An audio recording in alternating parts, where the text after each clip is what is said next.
आपसे मैं विशेष आग्रह करूंगा कि जैसा कि आप जानते हैं कोविड-19 का जो केस है लगातार बढ़ता जा रहा है। यहाँ तक यह भी उम्मीद लगाई जा रही है कि अपने रीवा शहर में भी बहुत सारे केसेस आ चुके हैं। यानी तो मैं आपसे आग्रह ये करूंगा कि आप घर पे रहें, कई बच्चे घर पे रहें, अच्छे रहें, और अगर घर में भी है तब भी आप मास्क और सैनिटाइजर का उपयोग अवश्य करिए। हमेशा नहीं करना है। अगर मान लीजिए किसी के आपके संपर्क में आपको आना है या रहना है तो मास्क और सैनिटाइजर का उपयोग करिए, क्योंकि अपनी सुरक्षा अपने हाथ में है। तो यदि आप सुरक्षित रहना चाहते हैं तो निश्चित रूप से मास्क और सैनिटाइजर का उपयोग करें। आइए अपने सिलेबस में चलते हैं। पिछले क्लास में हम आपको राउल्ट्स लॉ के बारे में बताया। मैं उम्मीद करता हूं कि आप राउल्ट्स लॉ को अच्छे से देखे होंगे, पढ़े होंगे और समझे भी होंगे, क्योंकि अपने क्लास में अपने ये कहना चाहिए कि जो सेकंड चैप्टर है और जो इम्पोर्टेंट क्वेश्चन है तो राउल्ट्स लॉ है। इनमें अब दूसरा पॉइंट जो होता है क्वथनांक में उन्नयन। और क्वथनांक में उन्नयन क्या है, इसको इंग्लिश में बोलते हैं एलिवेशन इन बॉइलिंग पॉइंट। यानी ये क्वथनांक में उन्नयन क्या है, ग्राफ की सहायता से व्युत्पन्न कीजिए। क्वेश्चन पेपर में कैसे बनेगा कि क्वथनांक में उन्नयन किसे कहते हैं, ग्राफ की सहायता से व्युत्पन्न कीजिए। दूसरा क्वेश्चन बनेगा क्वथनांक में उन्नयन किसे कहते हैं, विलेय के अणुभार की गणना कीजिए। क्वथनांक में उन्नयन से संबंधित विलेय के अणुभार की गणना कीजिए। तो यहाँ पे दो क्वेश्चन बनते हैं। पहले हम प्रथम क्वेश्चन को सॉल्व करते हैं, जो क्वथनांक में उन्नयन किसे कहते हैं, विलेय के अणुभार की क्वथनांक में उन्नयन किसे कहते हैं, ग्राफ की सहायता से व्युत्पन्न कीजिए। विलेय का अणुभार जब कहेगा तो दूसरा क्वेश्चन हो जाएगा बच्चों, तो थोड़ा ध्यान दीजिएगा इसमें, ठीक है, क्योंकि इस क्वेश्चन में दो क्वेश्चन बनते हैं। राउल्ट का नियम आपने पढ़ा होगा, तो राउल्ट के नियम के साथ साथ विलेय के अणुभार की गणना थी उसमें भी, और यहाँ भी इसी प्रकार के क्वेश्चन है, ग्राफ की सहायता से क्वथनांक में उन्नयन को व्युत्पन्न कीजिए, या क्वथनांक में उन्नयन किसे कहते हैं, विलेय का अणुभार कीजिए, गणना कीजिए। यानी दो क्वेश्चन हैं, इन दोनों क्वेश्चन के बारे में आपको बताऊंगा। तो चलते हैं, सॉल्व करते हैं। क्या लिखा हुआ है, एलिवेशन इन बॉइलिंग पॉइंट। देखिए ग्राफ ये बना हुआ है, फ्लो चार्ट। फ्लो चार्ट कैसा है, देखिए किसके किसके बीच में आपका ग्राफ बना हुआ है, तो वेपर प्रेशर, वाष्प दाब और ताप के बीच में क्या बना हुआ है, ये आपका ग्राफ बना हुआ है। इसमें दो पॉइंट हैं ए बी सी डी। ए से बी तक जो है उसको हम x मानते हैं, सी से डी तक जो है उसको हम y मानते हैं। फिर देखिए स्टूडेंट, ए और बी के जो है आपका ये सॉल्वेंट है, यानी कि विलायक, और सी और डी के बीच में जो ग्राफ होगा वो क्या होगा, विलयन होगा, यानी सॉल्यूशन। किसके मध्य है, तो मतलब एक वायुमंडलीय दाब यानी 1 एटमॉस्फेयर प्रेशर के बीच में ग्राफ बनाया गया है। इसके बाद थोड़ा सा यहाँ देखते हैं क्या लिखा हुआ है, विलायक का क्वथनांक दिया हुआ है, सॉल्वेंट का क्या है आपका बॉइलिंग पॉइंट है। इसी प्रकार से विलयन का क्वथनांक यानी कि सॉल्यूशन का बॉइलिंग पॉइंट है। ये आपके समझ में आ गया। अच्छा, ये एक बात और देखिए, एक्स और वाई का जो डिस्टेंस है, बीच की जो दूरी है, डिस्टेंस है, उसको हम क्या किससे डिनोट करते हैं, डेल्टा टीवी से डिनोट करते हैं। यही है क्वथनांक में उन्नयन। क्वथनांक में उन्नयन किससे दर्शाते हैं बच्चों, डेल्टा टीवी से दर्शाते हैं। तो एक्स का जो पॉइंट होगा तो टीवी स्टैंडर्ड होगा बच्चों, और वाई का जो पॉइंट होगा तो क्या होगा, टीवी होगा। और इन दोनों का अंतर, टीवी स्टैंडर्ड और टीवी का जो डिस्टेंस होता है, अंतर होता है, उसी को हम बोलते हैं क्वथनांक में उन्नयन। तो बच्चों थोड़ा सा आप दिमाग लगाए होंगे, डिफिनेशन आपकी निकल के आ गई होगी। क्वथनांक और ये क्या लिखा है, टीवी स्टैंडर्ड माइनस टीवी का जो डिस्टेंस होगा वही डेल्टा टीवी कहलाता है। चलिए हम थोड़ा सॉल्व करते हैं। मैं आपको एक लॉजिक बताऊंगा। मान लीजिए आप पानी को ही गर्म कर रहे हैं। जब पानी को आदमी गर्म करता है तो उसका प्रेशर थोड़ा कम रहता है, ठीक। यदि मैं उसका टेम्परेचर बढ़ा दूंगा, जैसे ही टेम्परेचर बढ़ाऊंगा तो क्या होगा बच्चों, जब टेम्परेचर बढ़ेगा तो पानी क्या होता है, सीधे उबलना शुरू हो जाता है। तो पानी जब उबलना शुरू हो जाता है तो हमारी डिफिनीशन क्या निकल के आती है कि शुद्ध विलयन का, शुद्ध द्रव का क्वथनांक वह ताप होता है, शुद्ध द्रव का क्वथनांक वह ताप होता है जिस पर द्रव का वाष्प दाब वायुमंडलीय दाब से क्या होता है, तुल्य हो जाता है। द्रव का जो वाष्प दाब होगा वह वायुमंडलीय दाब के तुल्य होगा यानी बराबर होगा। फिर हम कह सकते हैं कि विलयन एवं विलायक के क्वथनांकों का अंतर, विलयन एवं विलायकों के क्वथनांकों का अंतर क्वथनांक में उन्नयन कहलाता है। तो बच्चों ये विलयन क्या है और विलायक क्या होता है? तो देखिए विलयन का क्या होता है, विलयनों का क्वथनांक टीवी है। मैं सॉल्व कर रहा हूं। विलयनों का क्वथनांक, विलयनों का क्वथनांक टीबी है। टीबी कौन सा है? ये टीबी है। विलयन का क्वथनांक क्या होगा बच्चों? टीबी होगा। इसके बाद क्या लिखा हुआ है? विलयन का क्वथनांक यानी विलयनों का क्वथनांक टीबी का मान, टीबी का मान हमेशा शुद्ध विलायक, शुद्ध कौन होगा? शुद्ध विलायक टीबी स्टैंडर्ड, शुद्ध विलायक क्या होगा? टीबी स्टैंडर्ड होगा। विलयन का क्वथनांक टीबी का मान हमेशा शुद्ध विलायक टीबी स्टैंडर्ड, शुद्ध विलायक टीबी स्टैंडर्ड से ज्यादा होता है। क्या होगा? ज्यादा होता है। शुद्ध विलायक के क्वथनांक, यहाँ शुद्ध विलायक क्वथनांक भी लिख दीजिए। क्वथनांक टीबी स्टैंडर्ड से ज्यादा होता है। किसका मान होता है? विलयनों का क्वथनांक जो टीबी का मान है हमेशा शुद्ध विलायक का क्वथनांक टीबी स्टैंडर्ड से, यानी इससे ये क्या होगा? ज्यादा होगा। तो फिर फार्मूला निकल के आता है कि टीबी माइनस टीबी स्टैंडर्ड, क्या निकल के आ गया? टीबी माइनस टीबी स्टैंडर्ड बराबर डेल्टा टीबी। क्या लिखा है?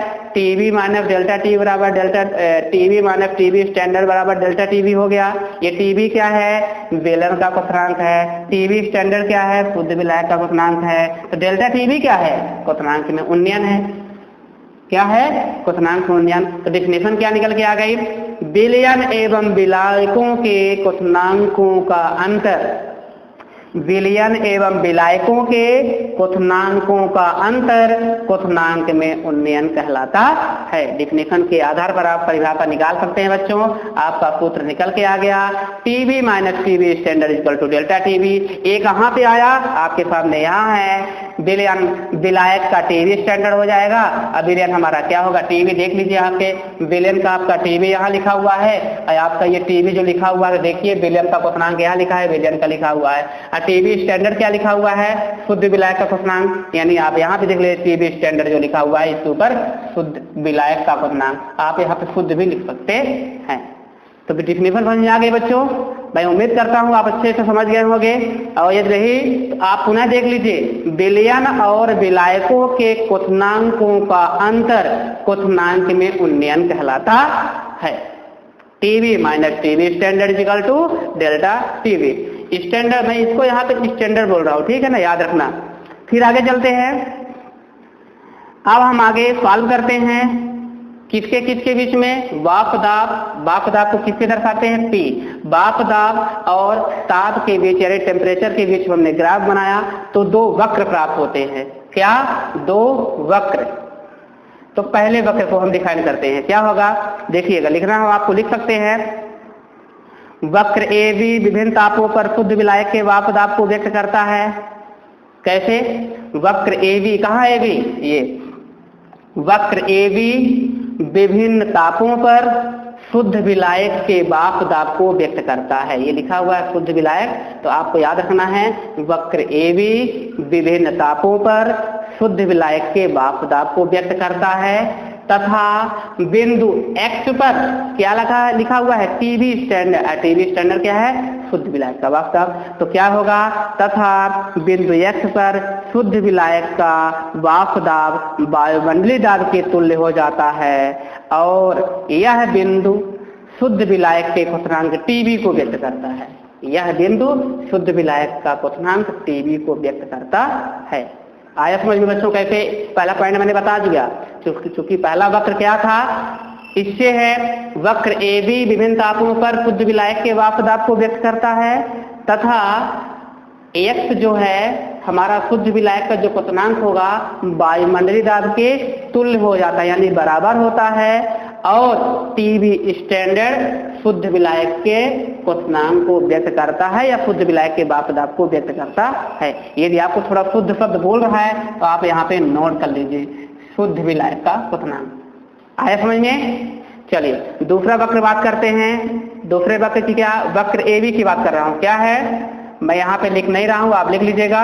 वक्र AB की बात हो चुकी है, और वक्र क्या हो जाएगा, वक्र AB CD की बात होगी। वक्र CD विभिन्न तापों पर विलयनों के वाष्प दाब को व्यक्त करता है। ये देखिए विलयन का वाष्प दाब है ना, तो क्या कहेंगे, वक्र CD विभिन्न तापों पर विलयन के वाष्प दाब को व्यक्त करता है। यह वक्र हमेशा AB के नीचे रहता है, AB देख सकते हैं। CD कहाँ है, AB के नीचे है, आप लिख सकते हैं यह वक्र CD के हमेशा नीचे रहता है। इसके बाद क्या पॉइंट दिख रहा है आपको बच्चों, यहाँ पे लास्ट लिख दीजिए, विलयन का वाष्प दाब वायु पर वायुमंडलीय दाब के तुल्य हो जाता है, और यह विलयन का क्वथनांक TB को दर्शाता है। विलयन का क्वथनांक क्या होगा, TB। 3 पॉइंट आपको यहाँ पे बोलना है। क्या क्या, जो आपको ग्राफ में दिख रहा है वही आपको यहाँ पे वर्डों में लिख देना है। तो 3 पॉइंट मैंने क्या क्या बोला, वक्र CD विभिन्न तापों पर विलयन के वाष्प दाब को व्यक्त करता है, पहला पॉइंट, इसमें पहला पॉइंट हो गया। दूसरा पॉइंट क्या कहा, यह वक्र हमेशा AB के नीचे रहता है, तो आपका दूसरा पॉइंट भी हो गया।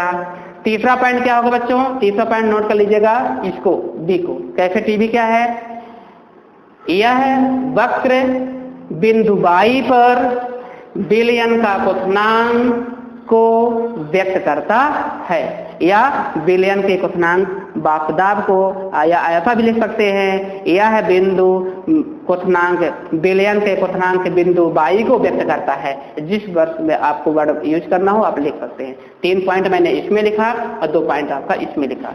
कौन कौन सा था वो मैं आपको बता दिया हूँ। ठीक समझ में आ गया कि नहीं आया, मैं बताऊँ एक बार, आप समझने की कोशिश करिएगा। वक्र AB और वक्र CD है, दोनों के बारे में बताना है। हो गया, इतना बताने के बाद अब लास्ट में आपका आंसर आइए, वो कैसे होगा ये देखिए। प्रयोगों के आधार पर पाया कि, आप लिखिए आगे, प्रयोगों के आधार पर पाया कि, क्या पाया, प्रयोगों के आधार पर पाया, delta TB is proportional small m। Delta TB is proportional m। m क्या है बच्चों, विलयन की मोललता है, जहां m बराबर क्या लिखेंगे, विलयन की मोललता। आगे समझ में बच्चों, क्या लिखा, प्रयोगों के आधार पर पाया कि delta TB is proportional m। Delta TB क्या है, क्वथनांक में उन्नयन है, m क्या है, विलयन की मोललता है। सॉल्व कर लीजिए, क्या हो जाएगा, delta TB equal to KB m। ये KB क्या है बच्चों, KB एक स्थिरांक होता है। जैसे हम क्या मान रहे हैं, हम पढ़ रहे हैं boiling point, elevation in boiling point, तो हमने B का यूज किया, और जब हम पढ़ेंगे एलिवेशन इन फ्रीजिंग पॉइंट तो हम S का यूज करेंगे। तो हमने एक स्थिरांक K का लगाया, K के साथ B का शब्द का यूज किया, अब B का मतलब क्या हो जाएगा, यहाँ पे बॉइलिंग से संबंधित है, इस कारण से हम यहाँ पे स्थिरांक से निकल के आया, delta TB equal to KB m। और आप लिख दीजिए, अब सभी को आप लिख दीजिए, कहाँ पे लिखना चाहते हैं, नीचे लिख दीजिए, जहां डेल्टा TB क्या है, फिर KB क्या है, फिर m। ठीक है बच्चों, आ रहा है समझ में कि नहीं आ रहा है? यदि आपको दिक्कत हो रही हो तो आप, मैं यहाँ पे लिख देता हूँ, यदि आपको नीचे नहीं दिख रहा हो तो आप यहाँ पे भी लिख सकते हैं। ये देखिए, जहां शब्द यहां डालिए, जहां डेल्टा TB बराबर क्या होगा, डेल्टा टीबी बराबर क्या हो जाएगा आपका, क्वथनांक में उन्नयन, क्वथनांक में उन्नयन, क्वथनांक में उन्नयन हो गया। इसके बाद क्या है बच्चों, केबी है। केबी क्या है, एक स्थिरांक है, और इस स्थिरांक क्या बोलते हैं, मोलल उन्नयन स्थिरांक। क्या बोलेंगे बच्चों, मोलल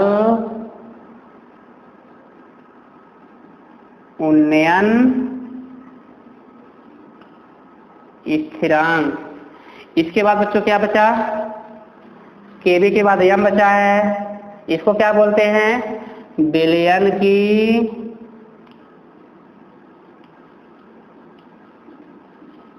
मोललता। ठीक, आपको समझ में आ गया कि नहीं आया। केबी क्या है, मोलल उन्नयन स्थिरांक है, यम क्या है, विलयन की मोललता है, डेल्टा टीबी क्या है, क्वथनांक में उन्नयन। तो मैं उम्मीद करता हूं आप समझ गए होंगे। अब आगे सॉल्व करिए इसको। यदि यम बराबर 1 हो तो, यदि यम बराबर 1 हो तो क्या होगा बच्चों, सॉल्व करिए इसको आगे। तो डेल्टा टी बराबर क्या हो जाएगा, कहाँ गया आपका, ये सॉल्व है, आपके पास क्वेश्चन है। यदि यम बराबर 1 कर दूंगा तो क्या बचेगा, डेल्टा टीबी इक्वल टू केबी।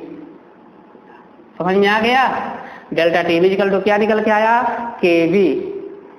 तो लास्ट में आप लिख सकते हैं, मोलल उन्नयन स्थिरांक केबी क्वथनांक के उस उन्नयन के तुल्य होता है जबकि विलय की मोललता इकाई होती है। तो ये आपका सॉल्व हुआ यहाँ पे, डेल्टा टीबी इक्वल टू केबी।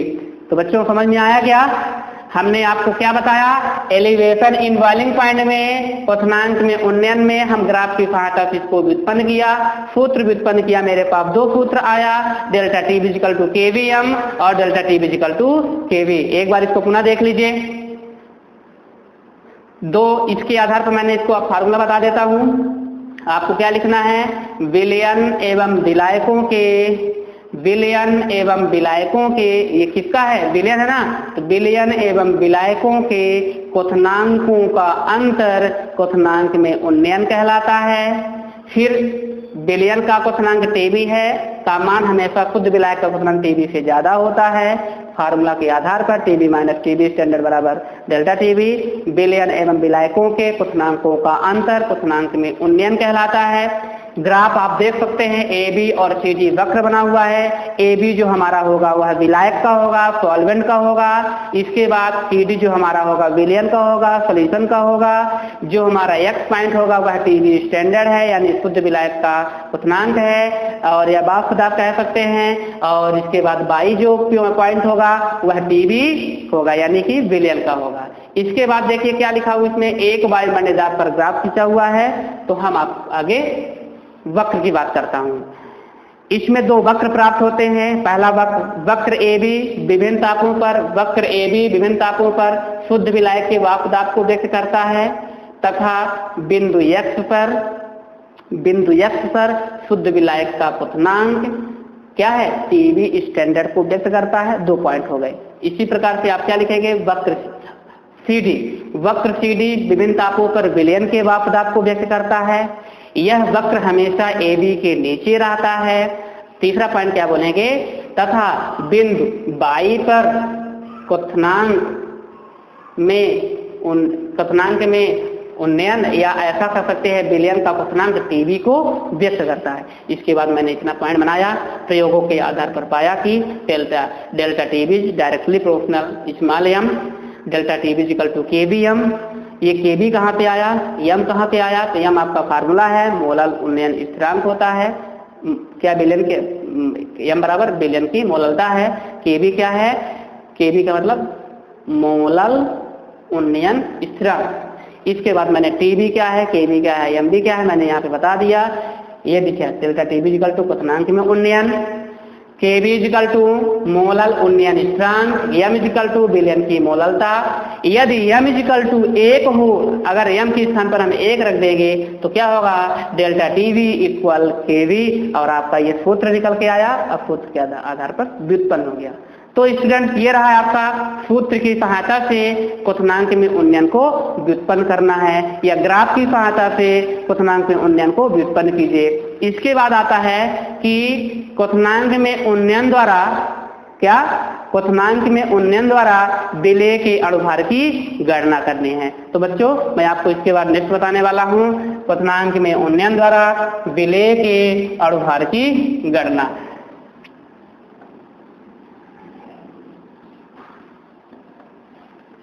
तो देखिए क्या होगा इसमें, क्वथनांक में उन्नयन द्वारा विलेय के अणुभार की गणना।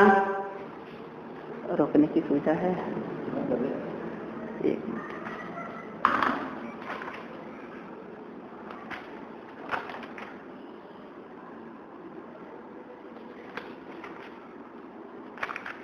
क्वथनांक में उन्नयन द्वारा विलेय के अणुभार की जो गणना करनी है बच्चों, तो उसके आधार पर हम क्या कर सकते हैं, सॉल्व करते हैं। चलिए कोई बात नहीं, आप एक एक करके सॉल्व करेंगे तो निश्चित रूप से आपसे बन जाएगा। थोड़ा सा इसमें जरूर है, फार्मूला आपको याद होगा, उस फार्मूला के आधार पर हम सॉल्व कर सकते हैं क्वथनांक में उन्नयन द्वारा विलेय के अणुभार की गणना। ठीक है बच्चों, आप नोट कर सकते हैं, लिख लीजिए। क्वथनांक में उन्नयन द्वारा, क्वथनांक में उन्नयन द्वारा, क्वथनांक में उन्नयन द्वारा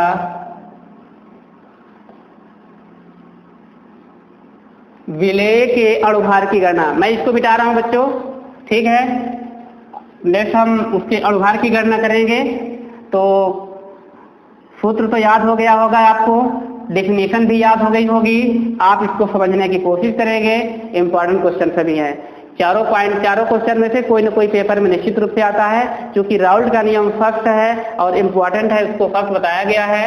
क्वथनांक में उन्नयन द्वारा विलेय के अणुभार की गणना, ठीक है। ये आपका क्या है, अणुभार की, इसका मॉलिक्यूलर मास करना है। एलिवेशन इन बॉइलिंग पॉइंट के आधार पर हम क्या करते हैं, विलेय के अणुभार की गणना करेंगे, ठीक है। तो चलिए हम पहले ही क्वथनांक में उन्नयन से लेते हैं। क्वथनांक में उन्नयन, क्वथनांक में उन्नयन द्वारा क्या निकल के आया सूत्र आपके पास, delta T B equal to क्या होगा, delta T B equal to K B M, delta T B equal to K B M. ये क्या कौन सा क्वेश्चन है, क्वेश्चन नंबर 6 हो गया। फिर लिखिए विलयन की मोललता, विलयन की मोललता स्मॉल एम इजिकल टू, कोई बच्चों फार्मूला बताइए। मैंने आपको मोललता की डिफिनीशन बताया, मोललता के बारे में मैंने न्यूमेरिकल सॉल्व करवाया। तो यदि आपको याद हो तो आप कमेंट कीजिए, बोलिए याद है कि नहीं, पहले तो कंफर्म करिए, क्योंकि आप अच्छे से अगर पढ़े होंगे तो निश्चित रूप से बना होगा। तो स्मॉल एम इजिकल टू क्या होगा बच्चों, W B upon M B into W A, अब किस में होगा, ग्राम में इंटू 1000। ठीक है बच्चों, ये क्वेश्चन नंबर क्या हुआ आपका, सेकंड, इक्वेशन नंबर सेकंड। इसके बाद आगे चलते हैं। समीकरण 2 का मान समीकरण 1 में रखने पर, यानी आप लिख सकते हैं समीकरण 2 से m का मान समीकरण 1 में रखने पर, putting the value of m equation number first. तो क्या हो जाएगा, समीकरण 2 से m का मान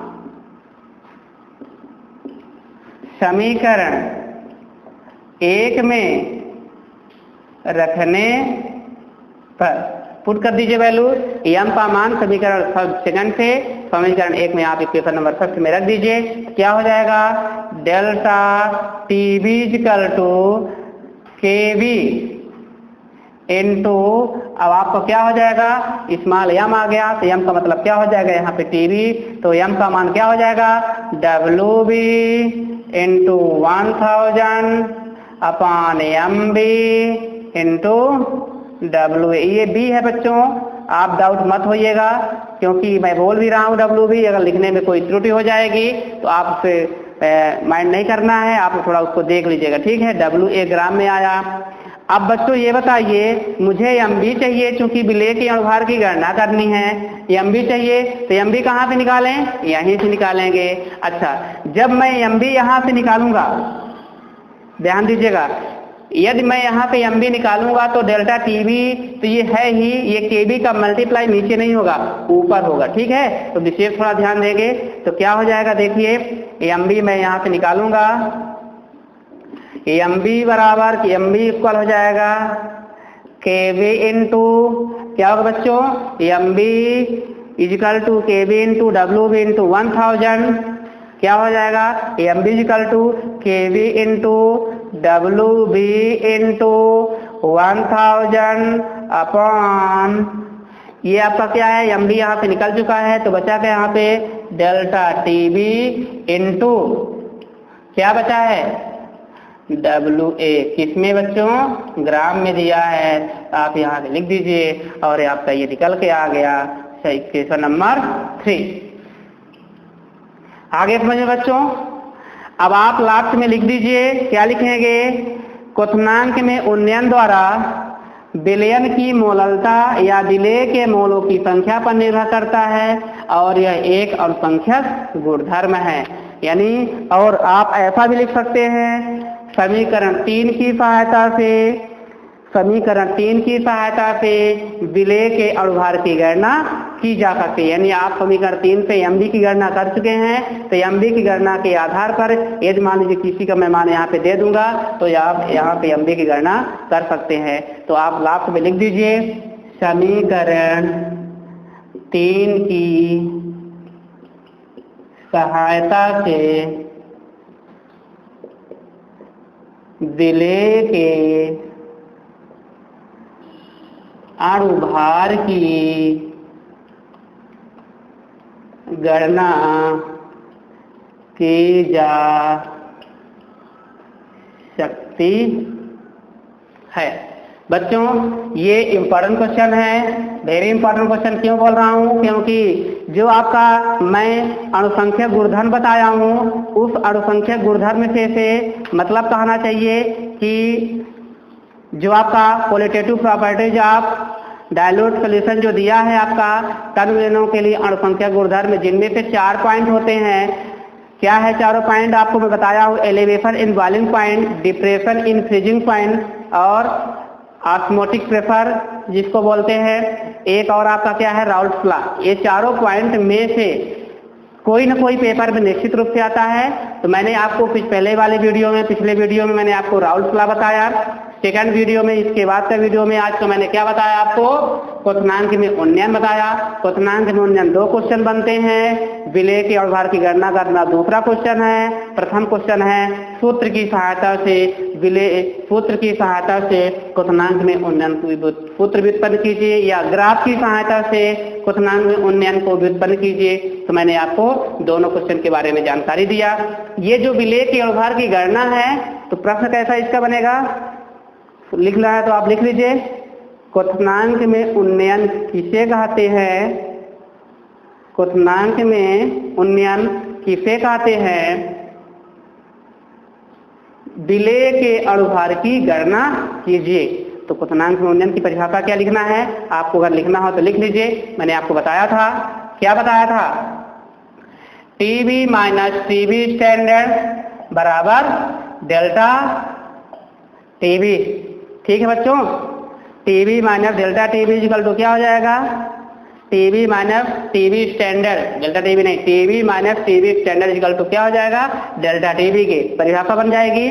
बिलियन एवं विलायकों के क्वथनांकों का अंतर क्वथनांक में उन्नयन कहलाता है। इसे डेल्टा टीवी से व्यक्त करते हैं। ये डिफिनीशन हो जाएगी। इसके बाद आप डायरेक्ट हेडिंग डालेंगे, क्वथनांक में उन्नयन की सहायता से विलेय के अणुभार की गणना, और आप इसको सॉल्व करेंगे। देख लीजिए एक बार क्या है, क्या करना, इसमें कुछ नहीं है। क्वथनांक में उन्नयन द्वारा सूत्र निकाला delta TV equal to KVM, फिर विलयन की मोललता स्मॉल एम आपको बता चुका हूँ, WV अपॉन MB इंटू 1000 और नीचे अपन WA ग्राम में गुणा कर देंगे।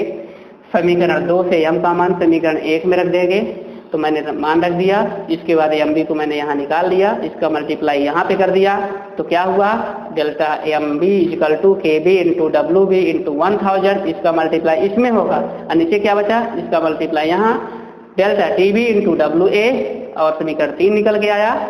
इस समीकरण की सहायता से या समीकरण 3 की सहायता से विलेय के अणुभार की गणना की जा सकती है। ठीक है बच्चों, ये क्या है, सूत्र है, इसको आधार पर आप इसकी परिभाषा निकाल सकते हैं। तो मैं आपसे उम्मीद करता हूं कि आप इस वीडियो को थोड़ा नहीं पूरा देखा करिए, क्योंकि थोड़ा थोड़ा आप देख करके रोक देते हैं या बंद कर देते होंगे तो आप उसमें पूरा सोल्यूशन नहीं मिल पाएगा। यदि आपको और अच्छा से अच्छा पढ़ना है, यदि आप चाहते हैं कि इस लॉकडाउन में मेरी पढ़ाई बंद नहीं होनी चाहिए, मैं पढ़ना चाहता हूं और अच्छा से अच्छा स्कोर यानी 100% आप लाना चाहते हैं, तो आप क्या करें, लॉकडाउन का भरपूर उपयोग कीजिए। क्योंकि आपको यह पता है आज 27 जुलाई है और आज 12th का रिजल्ट आने वाला है 3 बजे। तो यदि आप भी उम्मीद करते हैं कि हमारा भी पेपर अच्छा हो, लॉकडाउन में हम अच्छा से अच्छा यानी समय का उपयोग करके अच्छे से पढ़ाई करें, यदि मान लीजिए क्लास नहीं लग रही है, स्कूल नहीं लग रही है, तो हम आपको ऑनलाइन के माध्यम से, यूट्यूब के माध्यम से प्रतिदिन अपने फिजिक्स और केमिस्ट्री का चैप्टर मैं दे रहा हूं। तो यदि आपको प्रोवाइड कर रहा हूं तो आप भरपूर इसका उपयोग कीजिए।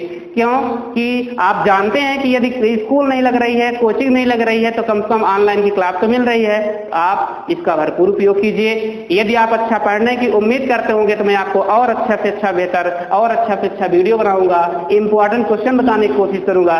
यदि आपका कोई कमेंट नहीं आया तो अच्छा नहीं लगेगा, क्योंकि यदि आपको एक क्वेश्चन किया जाए, यदि आप सामने प्रेजेंट होकर के एक सॉन्ग गाना गाते हैं, ठीक है, तो यदि आपका कोई मनोबल मतलब कहना चाहिए कि अब आपको ताली बजा करके उत्साहित नहीं किया जाए तो आप नीचे से मतलब आपका मन दूर टूट जाएगा कि अब जाएंगे तो हम दोबारा कभी किसी मतलब गाना नहीं गाएं, किसी स्टेज अंदर इम्प्रेशन बढ़ जाता है कि नहीं।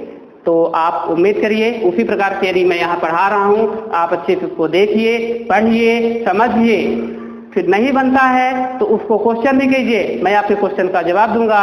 तो इस वीडियो को देखने के लिए आपको बहुत बहुत धन्यवाद। थैंक यू स्टूडेंट्स, लॉकडाउन का पालन करें।